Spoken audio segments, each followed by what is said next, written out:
welcome to CNN's News of the Absurd. I'm Jared Bellini, and this weekend is one of my very favorite weekends because this is when the boys and I head up to the mountains of West Virginia for the All Good Music Festival in Masontown.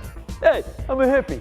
So in honor of all good music and having our faces ruled, we start off with a rather unique guitar competition in Denver.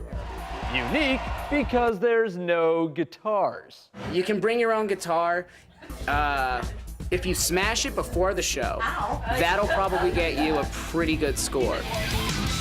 If you were to play it on stage or play a broom on stage or any other prop on stage while your song is playing, forget about it. Kicked out. Disqualified immediately. And why is that? Welcome to your 2008 Cuervo Black U.S. Air Guitar Regional!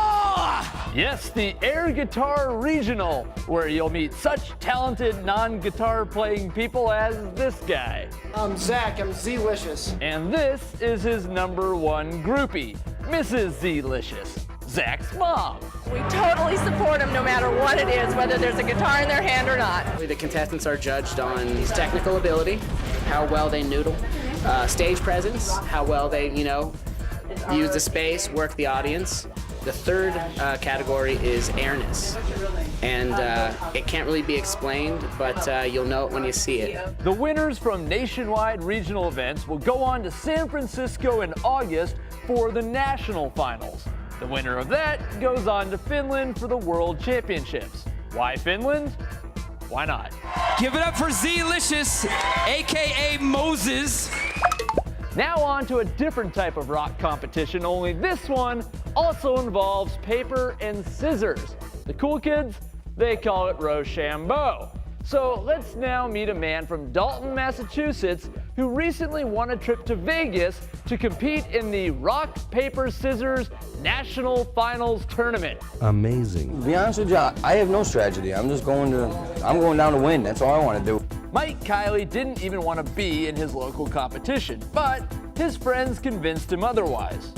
Bet that didn't take much. And it was here at Jacobs where Mike won the competition, earning him and his trainer a trip to Sin City. It's all luck. There's no strategy to it. I had no strategy. I just shot out paper, rock, whoever, He says there's no strategy. There is strategy. It's like guessing what the pitcher's going to throw the next pitch in a baseball game. Fastball, slow ball, curve. So while Mike practiced cutting paper with scissors and fondled rocks, his trainer watched over him, making sure that his athlete was in tip-top condition for the big tournament, where the winner would take home $50,000 and a free trip to Beijing during the Olympics to compete in the world competition. Oh, yeah.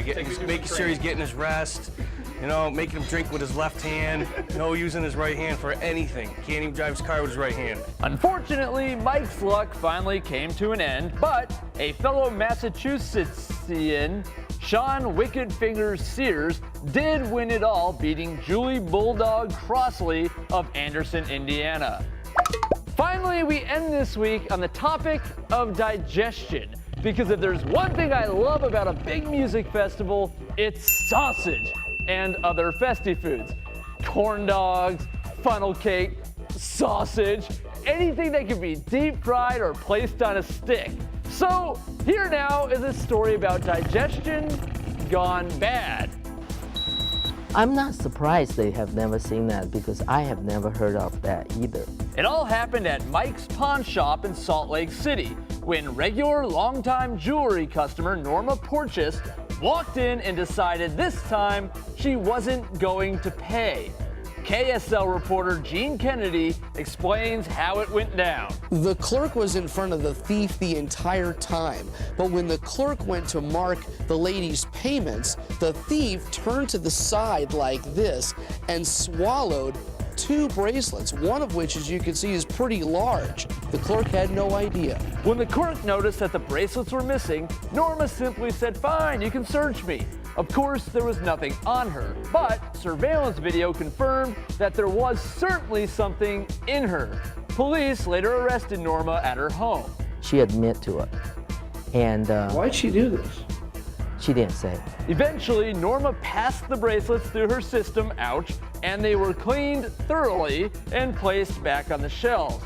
Total value of the excreted jewelry, about $2,000. Norma, who is charged with retail theft, has been appointed counsel, but as of the time of this taping, has not entered a plea. Well, that's all for this edition of News of the Absurd. I'm Jared Polini, and I'll see you having an all-good time on Marvin's Mountaintop. Look for the guy dancing like this.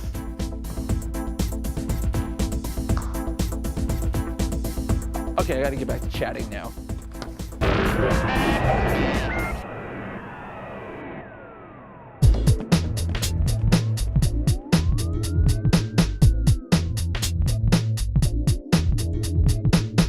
I'm Wolf Blitzer. Every weekday, I wrap up the stories rocking the political world in our new video podcast.